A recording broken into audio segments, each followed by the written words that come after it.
Hi. Hey. Hi. Uh, my name is Angie Tucker. I'm a board member and secretary of Revelation Gardens. Revelation Gardens is a Benton County nonprofit working to reduce the number of pets in need in our community. We started a weekly podcast called Our Weekly Paws on Sundays at 2, but today we came a little early because I'm going swimming. So, yay, uh, to talk about all things pet related. So, our topic today is how pets have impacted us. Before we jump in, I'd like to remind you of our founding scripture, Revelation 21:4. He will wipe every tear from their eyes. There will be no more death or mourning or crying or pain, for the old order of things has passed away. Today, our guest speakers are Dawn Harris, who's our founder, who you've seen before, and her mother, Jan Overbay. And I would like her to tell us a little bit about herself before we start on our topic, just so we can get to know her a little. Well, first, this is Clark that I'm holding, and I'm from Reno currently, but yes, I'm Dawn's mother, and I'm out here to help, just support. Dawn does amazing work and is amazing what she's committed to with all these cats and animals, and I'm so touched by it. So I'm glad to be here. Well, it's good to meet you, and she's a wonderful lady. But I know because she has a wonderful daughter, and so she has to benefit. All right, so let's start with Dawn. So, what prompted you our idea for the topic how pets have impacted us? Well, I think first, just through my own history, I, one of the first stories I remember is I was probably, 3 years old. I was on the back of the bike. Yeah. It was one of those little kid seats on the back of a mom's bike, and we were riding around, and we had ridden through a park, and some boys were drowning a puppy in the bottom of a slide in a puddle. And I made her stop, and we got that little puppy, and I held it as she rode that bike to home. And I think because she's visiting, that topic has always, that scene has always struck me, and that kind of prompted this topic. But also, there's just been so many animals in my life that have been so impactful to me, and I just thought it'd be a wonderful topic because I know a lot of pet owners. They're very, very close with their pets, and I just thought it'd be a fun topic to talk about. Okay. So, Jan, tell us more about the puppy story. Since you were an adult, you probably remember more about it. Well, yeah, it was Hey, pretty. hey, hey, hey, no, honey. Mm, Clarky. It was pretty Sweetheart. disturbing seeing this little yeah. puppy Come here, being boy. drowned in a mud hole, and Dawn just put this muddy puppy on her lap, and we kept her, Yeah. Called and her her name Sheba. was Sheba, and she had a litter of her own, right, and it just seems like we've had several things in Dawn's childhood like that. Um, Another dog named Puppy, another a cat named C-A-T. Gosh, C-A-T. puppy and CAT. She was a very unique puppy namer. Dog pet namer. I've gotten better though, Yes, right? yes, you have. she really got Yeah, better. yeah. And then we had a little all black cat named Ashley. Ashley, and she ended up having all four all white cats, Hmm. They were pure beautiful. white. They were beautiful. One of them had two different color eyes. Oh, yeah. So we've just, I don't think we've had anything but adopted. And Dawn, Rescues Yeah. the whole time yeah, I've ever been aware. Yeah. yeah, it's been pretty impactful. And just how they affect us is amazing. If we're open to it, they'll be open to us. Yeah. My first memory, my biggest memory about my pets is I had a little black cat when I was a little bitty girl, like 3, like you were, and they've got a picture of me, and that cat was the best cat. The thing about cats to me, dogs love everybody, but cats don't. But cats totally understand children. It's like cats, mostly the ones I've known, know that children are a little different than adults. And so I have a picture, and that poor cat, his neck's here, and one of his arms is stuck out of here, and I'm carrying him around. And I remember I took him to Christmas, and I just loved that cat, and the cat loved me. And Dad ran over it. Oh no. Right back here at this house, and he was so tore up, and so he went looking all over Camden for a black cat, so that he didn't have to tell me that he'd run over it. He found a white one, and he told me it was the same one. Did you believe I him? must have, because it didn't bother me. I just went on with the white one. The white one wasn't as good as it was good, but we called him Screaming Demon because he would sit across the road and scream. But Dad always had crazy names, so I've always had crazy named cats and pets. Funny. But My yeah, it was always pets were always important to me, and my first word was duck.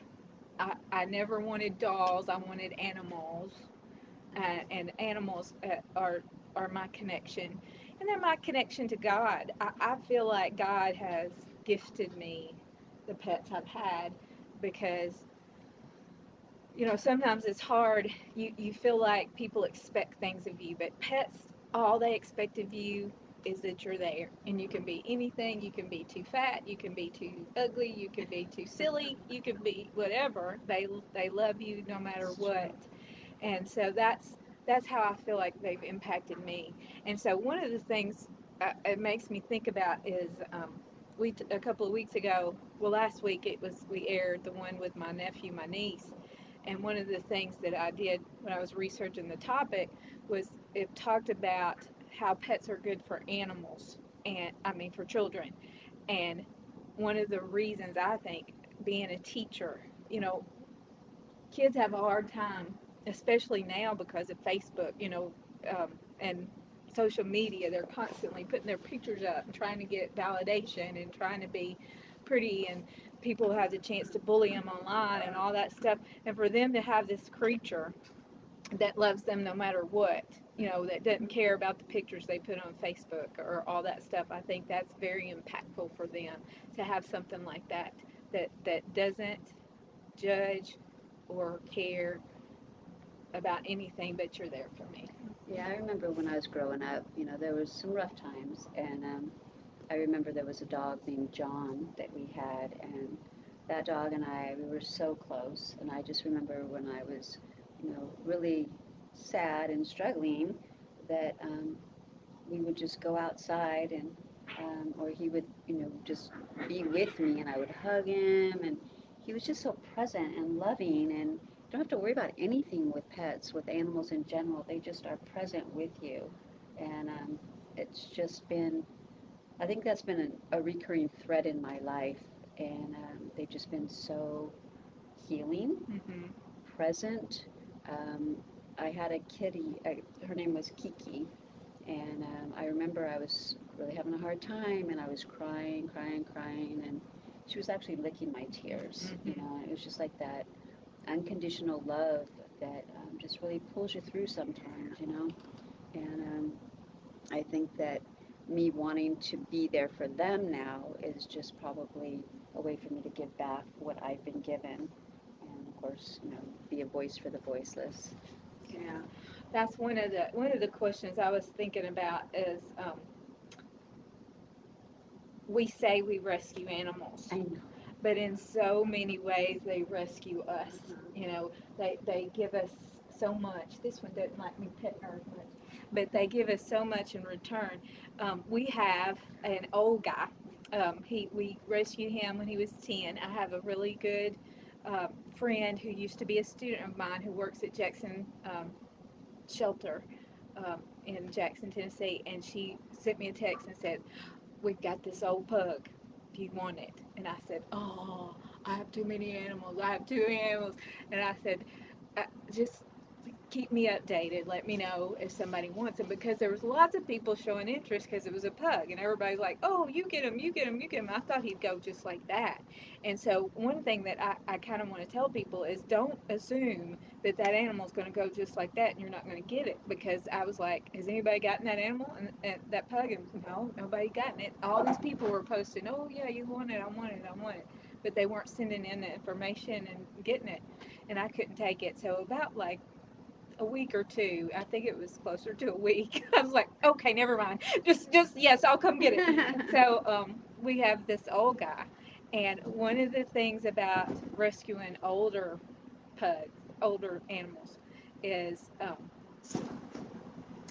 they're starting to wind down. And so my husband, he's so worried, and I tell him, you know, that's life. That's what life is, and we're giving him this home, so he wasn't stuck in a shelter for his last life. That's how it was with Duke and I. Hmm. Yeah, and Buddy too.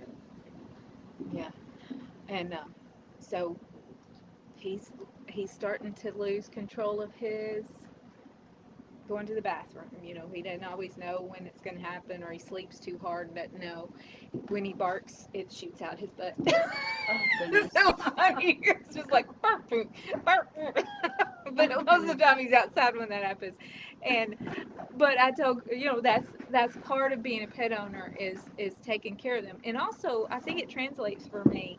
So my parents are getting a little older. They're doing fine, but you know we all are going to do that. And so I'm constantly telling Chris when he's sad about it, it's going to happen to us too. And we can't fix it. He'll want to take him to the vet and fix it. And she's like, he's just old. It's just going to happen. And the last time I took him, he was having some coughing problems, and she was telling some things we could do. And then she said, so, and if he does it again, we'll try this. If he makes it through the year, I said, what?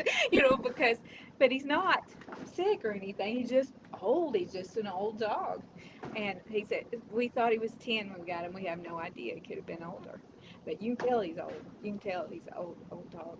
Um, Yeah, I remember bringing in Buddy. He was very old, and also Duke, and just the feeling of giving them safety and a place to just wind down from a long life. mhm. It's so heartwarming. It's also a lot of work. It is. But whenever you adopt a pet, I mean a cat, you get this kitten here, but they can live 20, 22 years. So it's Mhm. not just this, oh, he's so cute, and then in a year, oh, Right. we're tired of it. Yes. It's a lifelong commitment, and It's you have cute babies. When they turn into teenagers and they're horrible, you don't go, well, I'm tired of them now, so I'm just.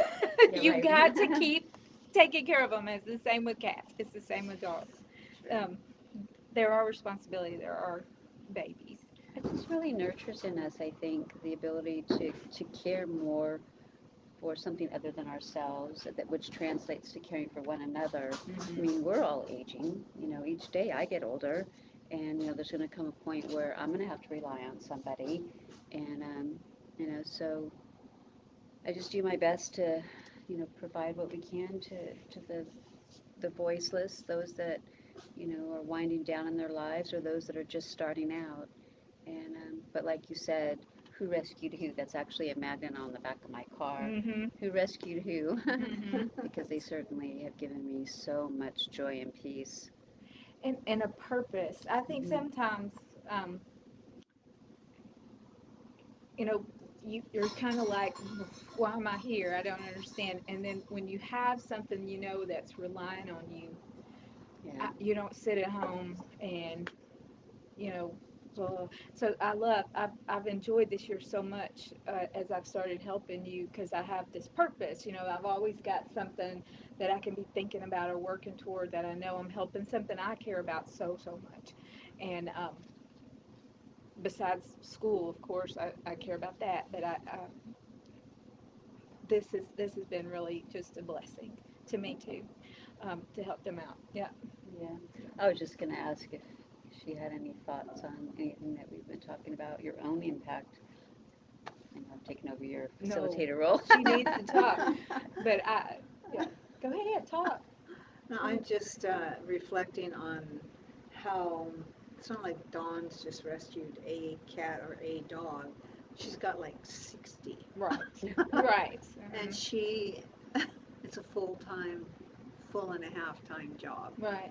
The way she cares for them, and I watch how they look at her, and they just are so adoring of her and grateful, and it's obvious. Like Baxter, oh my, she rescued this dog. He was skin and bones. She posted pictures of him when she got him, and now he's just he's so healthy and robust and happy, and he just adores her. And so does Rocky Rose. So it's neat. It's really touching to see how she's touched their lives. Now, what about Simba? I know you had a kitty for a long time, and you used to take road trips with him, right? Yeah, he Yeah. was very unusual. He was born in the back office of an office building that I had my office in, and the owner said, I think there was four of them.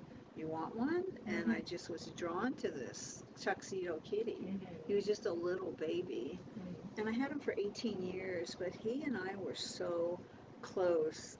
Every time I come home, he was like a dog. He'd run and greet me, and I'd pick him up and just walk around the house with him. Yes. And when I'd put music on, he'd sit there and look up at me and meow. And I'd pick him up and we'd dance together, and it was so cool. Yeah. And when at the time I was traveling back and forth from California back to Reno, back and forth, and he hated being in a carrier, so I thought, I'm just gonna let him out. And he'd just sit on my lap and put his little paws on the window and watch and sleep, and he was great.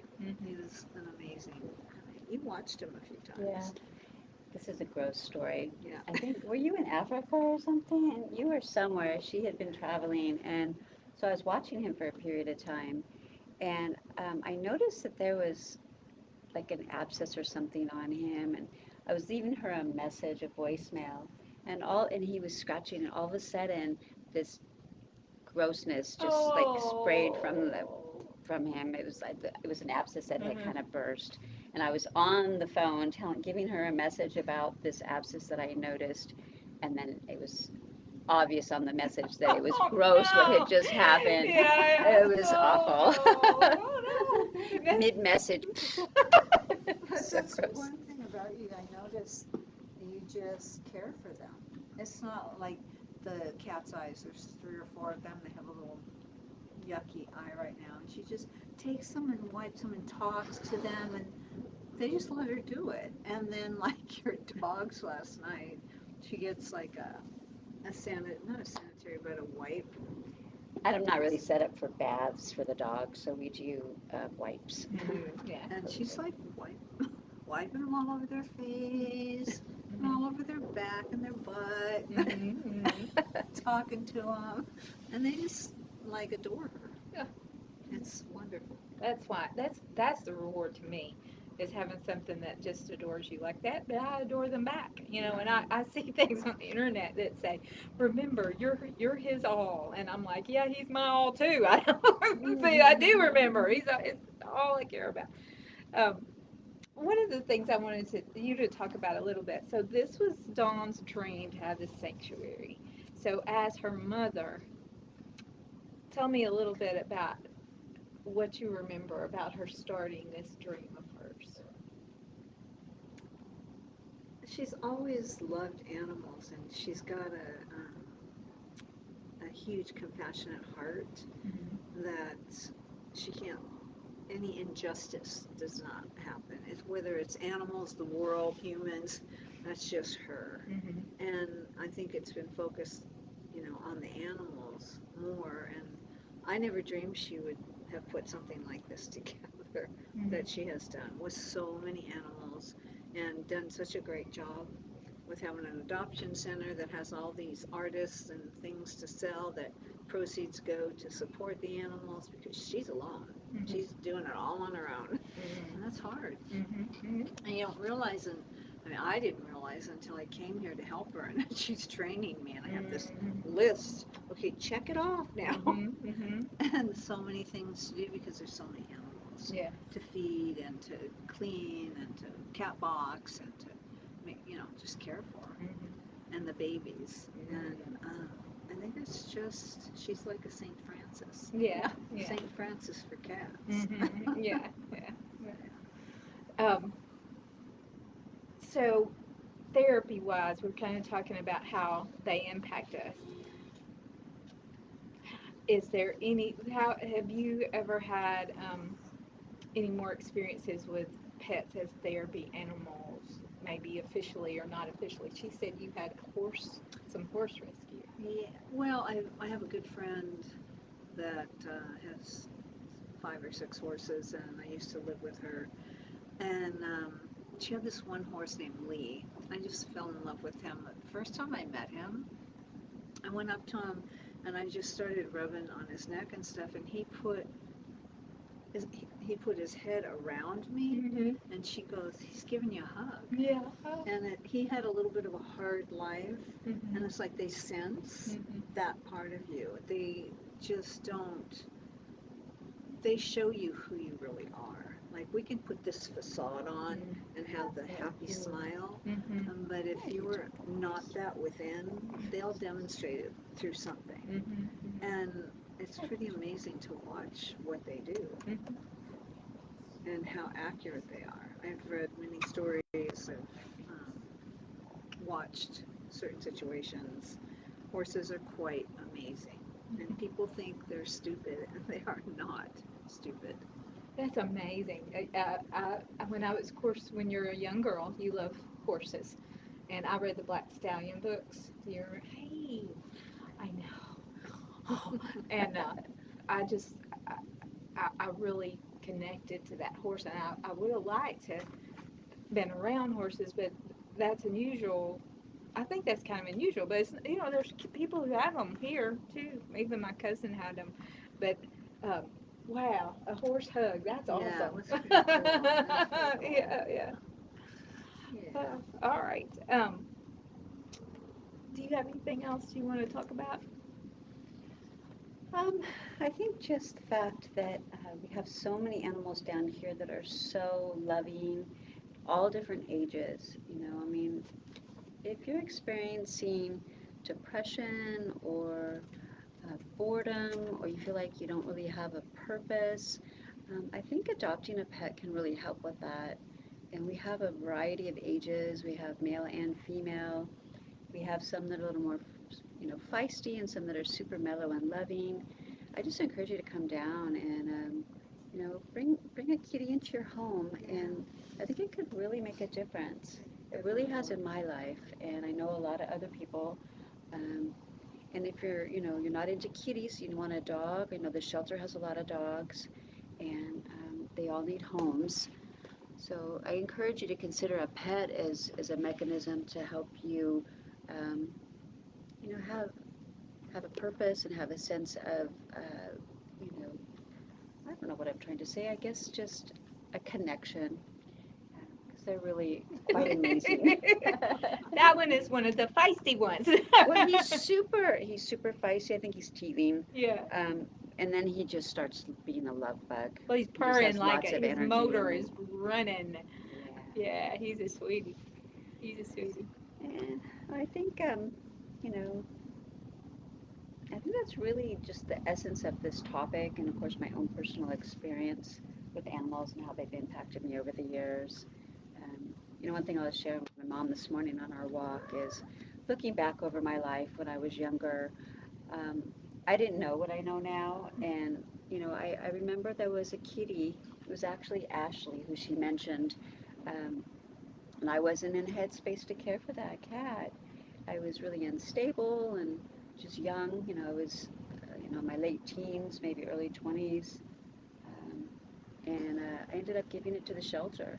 And I look back at that and where I'm at now, and it makes me feel weird, Mm-hmm. but at the same time, the shelter isn't necessarily a bad thing.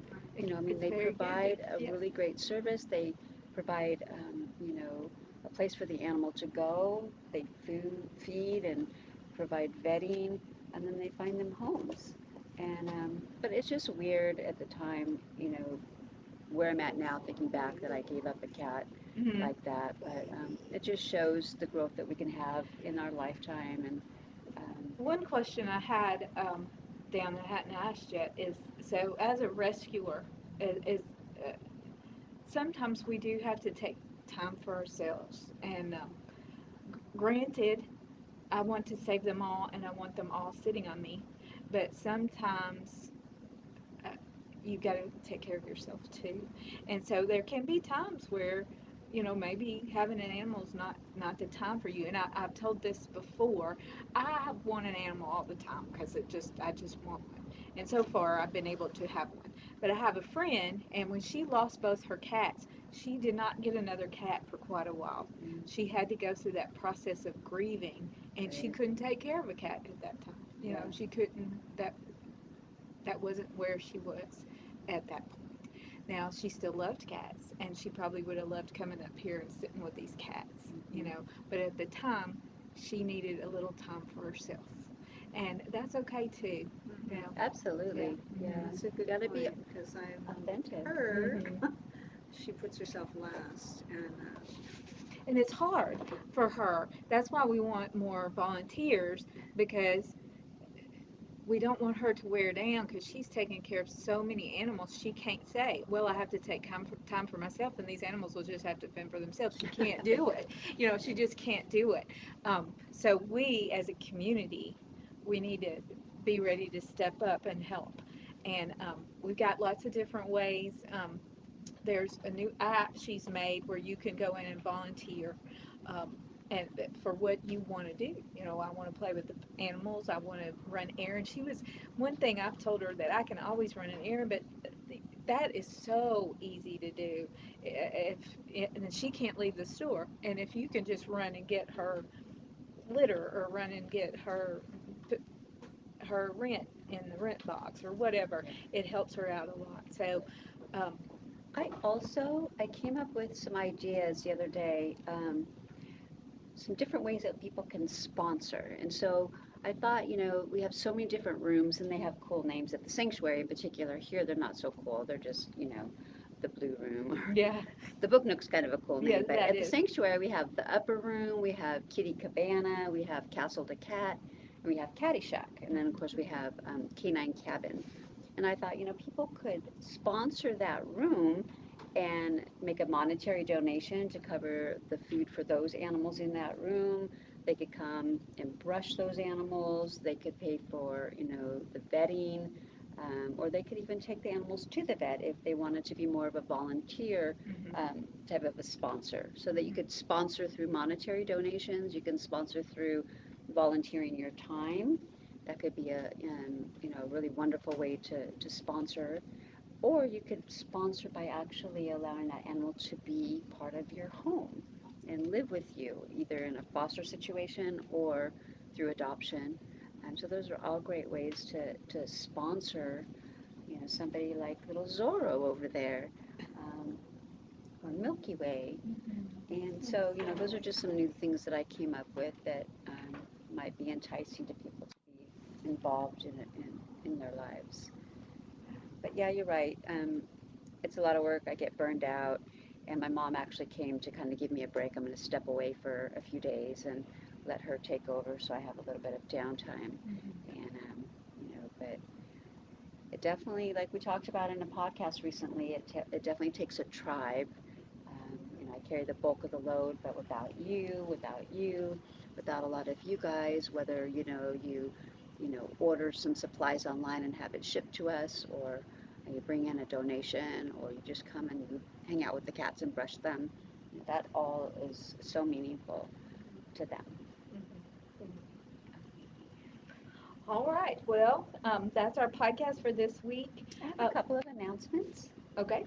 Let's go ahead and go into that. So this week, because she's going to be taking over and giving me a little bit of time, we're normally closed, and we're open Friday, Saturday, Sunday, Monday, but we are going to be closed tomorrow because she's just getting here and kind of acclimating. So we're going to go ahead and close tomorrow.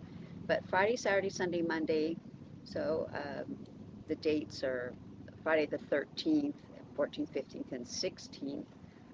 We'll just be open from 12 to 4 instead of the normal 10 to 6, um, etc. So our hours will be modified for this week. And then we have an event coming up on August 21st. We're going to have some live music. It all benefits our rescues. It's going to be a great time. So come on out for that. And I'm going to dress up like a kitten and stand on the road and try to get people to come in. Really?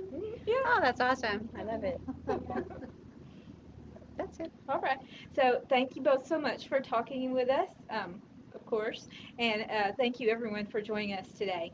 We'd like to thank our sponsor, Camden Animal Clinic and Fox Sanitation for their support. That's another way you can support Revelation Gardens is through sponsorship. Next week we don't know what we're going to talk about next week. Stay tuned for our next podcast. Do we know? I'll have to look. Okay. Yeah. So Did I not put it on there? Or is that wrong? that's wrong. Oh, But okay. we've already done What that. do I know? Yeah. Well, maybe you're airing that.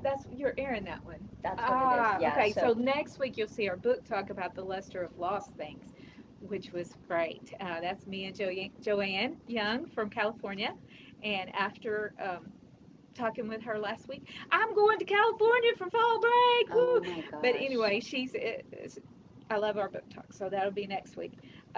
So remember, if you have a pet related question, email us at revelation.gardens@gmail.com. Same cat time, same cat channel, but Dogs rule. dogs rule. Thank you. All right. See you guys.